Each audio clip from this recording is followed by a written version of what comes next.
California is poised to release thousands of nonviolent offenders from overcrowded prisons, whether it's through a court order or a law passed by the legislature.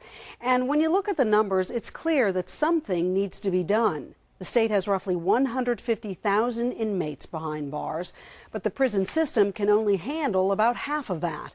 The Department of Corrections' annual budget is roughly $10 billion, consuming a big chunk of the state's general fund.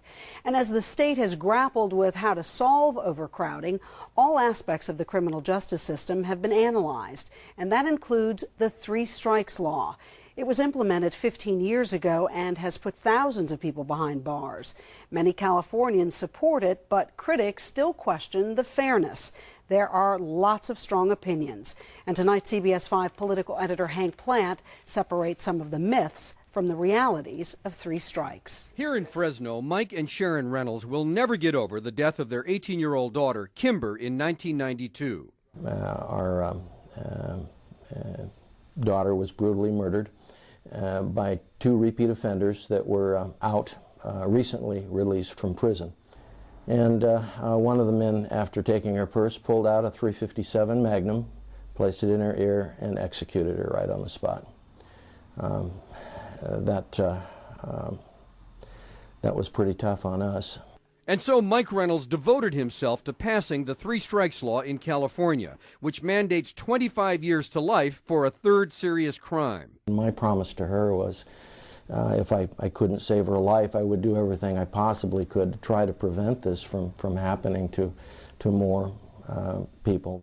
Now, 15 years after three strikes became law, its fairness is being challenged by people like Livermore's Catherine Lytle, whose husband is in prison. He has 25 years to life under three strikes law.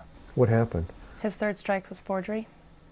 He had two priors that consisted of serious crimes, and so they gave his third charge 25 years to life under the three strikes law. Forgery? Forgery. What do you think about that? I think it's horrible. It's a misdemeanor crime that they changed into a felony. It's called a wobbler crime. And it's awful because we have a daughter that's grown up without her father. He has been in almost 13 years now under this law, and the time does not fit the crime. Out of the 150,000 inmates in California prisons, there are about 8,500 three-strikers serving time. But only about half of them had a crime against a person as their third strike. The rest had property crimes or drug convictions as strike number 3.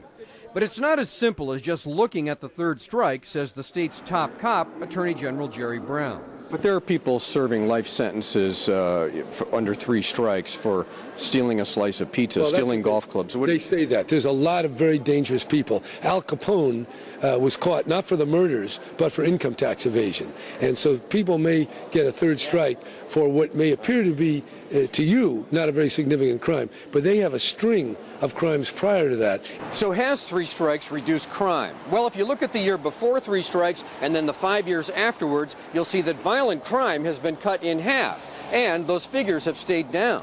Today, the citizens of this state have half the chance of being a victim of a violent crime as they did prior to three strikes. Violent crime cut in half? Cut in half. That means rape, robbery, even residential burglary. Over the years, three strikes has evolved so that prosecutors and judges can decide whether someone's third crime can be counted as a life sentencing strike or not. And that seems to be about the only change that the public is in the mood for. Somebody has to take out the garbage, don't they? And it's an unfortunate fact, but if it doesn't, if somebody doesn't, and this is human garbage, I say that, somebody has to deal with it. And dealing with it right now are the prisons. In San Francisco, Hank Plant, CBS 5. The state has until tomorrow to draft a court-ordered plan to release 43,000 inmates within the next 2 years.